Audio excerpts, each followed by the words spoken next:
বলেছিল, আরে ওয়াইন তুমি তো মোটা, একটু কমিয়ে খেতে পারো না? ওয়াইন উত্তরে বলেছিল, খাওয়া কমিয়ে দিয়েছি, কিন্তু আমি দুর্বল, আমি সত্যিই আমার বডি হেট করি। ওয়াইনের কথা শুনে আমাদের সুগা বলেছিল, শরীরের জন্য খাবার অনেক ইম্পর্টেন্ট, অবশ্যই তুমি অন্যের কথাই নিজের ক্ষতি করবে না, তুমি আমার জন্য খাবে। সবাই যখন বলে তোমার দ্বারা কিচ্ছু হবে না, এত ছুটে লাভ নেই, তখন ওয়াইন বলে আমার আত্মবিশ্বাসের অভাব। তখন আমাদের আরএম বলে তোমার পাশে আমি আছি, আমি হব তোমার আত্মবিশ্বাস।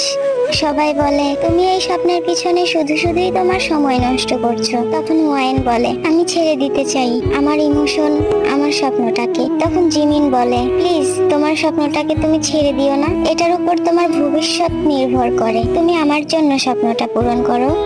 সবাই বলে তুমি দেখতে একটুও সুন্দর না, তোমার উচিত প্লাস্টিক সার্জারি করা। ওয়াইন বলে আমি দেখতে এতটাই অসুন্দর? আমাদের জেহব বলে মোটেও তুমি অসুন্দর না, তুমি পৃথিবীর সবচাইতে সুন্দর একটা ফুল, যার মন মানসিকতাই কুৎসিত, সে কখনোই তোমার সৌন্দর্যকে দেখতে পাবে না। সবাই বলে তুমি কিছু মনে করো না, তোমাকে হাসলে ভালো দেখায় না। ওয়াইন বলে আমি দেখতে অসুন্দর, এমনকি আমার হাসিও অসুন্দর, তাই তো আমি মাঝে মাঝে হাসতেই ভুলে যাই। আমাদের কিমতেম ভি সে বলে তুমি অনেক সুন্দর, প্লিজ তুমি কথা দাও আমার জন্য হাসবে।